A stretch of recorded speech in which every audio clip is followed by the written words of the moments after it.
গিয়ে জিজ্ঞেস করতেছি, তখন উনি বললেন, পুলিশ সাধারণ বলতেছে বেগম খালেদা জিয়া বাইরে আসছে, শেখ হাসিনা বাইরে হয়। এই করতে করতে আমাদেরও প্রবল ইচ্ছা, আমরা ইউনিভার্সিটি পড়ি, শেখ হাসিনা আসতেছে না, বেগম জিয়াকে দেখারও তো একটা প্রবল ইচ্ছা, নেত্রীরা কেমন আমাদের। আমরা তো তখন বিটিভিতে দেখি 10টা 5-এ মিনারে আসে, আমরা সব প্রস্তাব করতে তাকে শহীদ মিনারের কাছে দাঁড়াইলেন। বেগম,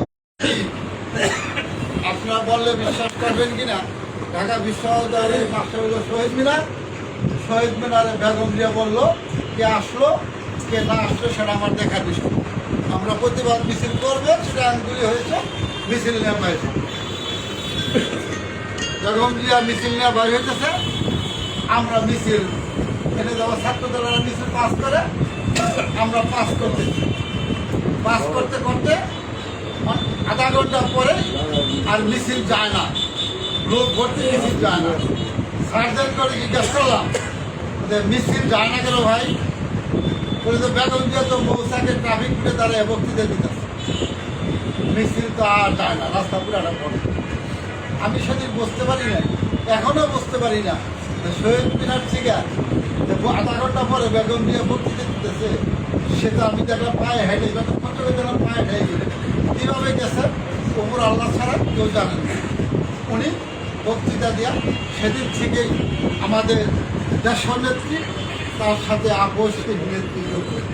আর আমার সৌভাগ্য হলো সেদিন তাকে দেখা, এবং সেই আপোষহীন পদবী যা মিছিল থেকে উনি পাইলেন, সেই মিছিলে আমি একটু পরিশ্রম করতে পেরেছি।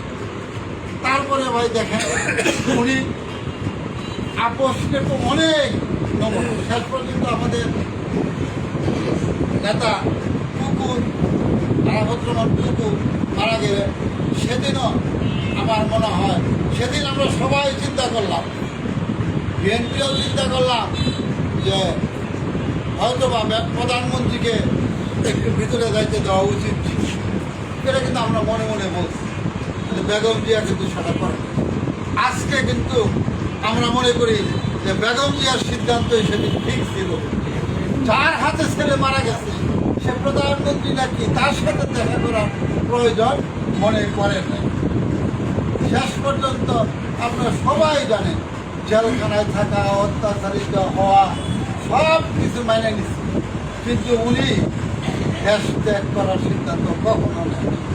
উনি একমাত্র নেত্রী, বাংলাদেশ আমার মনে হয় পৃথিবী, নিজের ছেলের চিন্তা না করে, নিজের জীবনের চিন্তা না করে, শুধু দেশের চিন্তা করে আজকে উনি দেশে অবস্থান করতেছেন।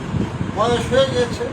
আমরা কিন্তু যেদিন শেখ হাসিনার পতন হয় সেদিন আমরা বেগম জিয়ার মুখে একটা হাসি দেখছি। বাংলার মানুষ অপেক্ষা করছিল, আল্লাহ তো তাকে নিয়েই যাবে, উনি 80 বছর বয়স, হয়তো বা মারা যেতে পারে। সেদিন বেগম জিয়া যে তৃপ্তির হাসি হাসছে শেখ হাসিনার পতনের খবর পেয়ে, আমার মনে হয় সারা বাংলাদেশ আপময় জনগণ ওই হাসি দিকে তৃপ্ত। আজকেও আমরা এই যে এখানে দোয়া করতেছি, বিভিন্ন মসজিদে দোয়া করতেছে, মানুষের গ্রামগঞ্জে মনের দিকে দোয়া করতেছে। এই পরিমাণ দোয়া পাওয়ার নেত্রী গত 55 বছরে কোনো নেতা এগুলো জন্মগ্রহণ করে নাই, এবং আগামী 50 বছরেও এমন সাধারণ মানুষের দোয়া পাবে এরকম নেতা কিংবা নেত্রী বাংলাদেশে জন্মিবে বলে আমি মনে করি। সুতরাং আজকে আমাদের মান্নান বলে যে আল্লাহ তুমি তো তাকে নিভাই, আমাকে নিবা, সবাইকে নিব। যদি তার হাত দিয়ে আমাদের নেতা তারেক রহমানকে আমাদের দেশের প্রধানমন্ত্রীর চেয়ারে বসাইয়া তারপরে যদি উনি আল্লাহ নিয়ে যায়, আমাদের কিছু করার নেই। ওই সুখটা যেন উনি দেখে দিতে পারেন, তাকে যেন আল্লাহ, আমরা দোয়া করবো আল্লাহ যেন মানুষটা 100 বছরও বাঁচে।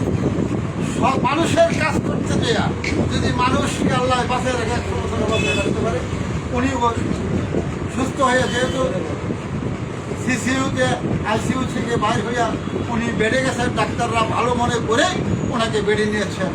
আল্লাহ আপনাদের এদেশের মানুষের দোয়া আল্লাহ কবুল করেছেন। ইনশাআল্লাহ উনি সুস্থ হয়ে বাসায় আসবেন।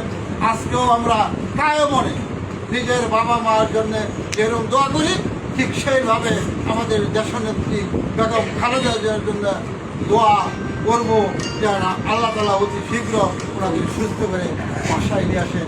এ আশা ব্যক্ত করে সবাইকে ধন্যবাদ দিয়ে আজকে এখানে দোয়া মাহফিলে অনির্ধারিতভাবে আমরা এতগুলো মানুষ উপস্থিত হয়েছি, এটাও আল্লাহর একটা নিয়ামত, এটাও তার দেওয়ার জন্য একটা নিয়ামত হিসেবে আমি মনে করি।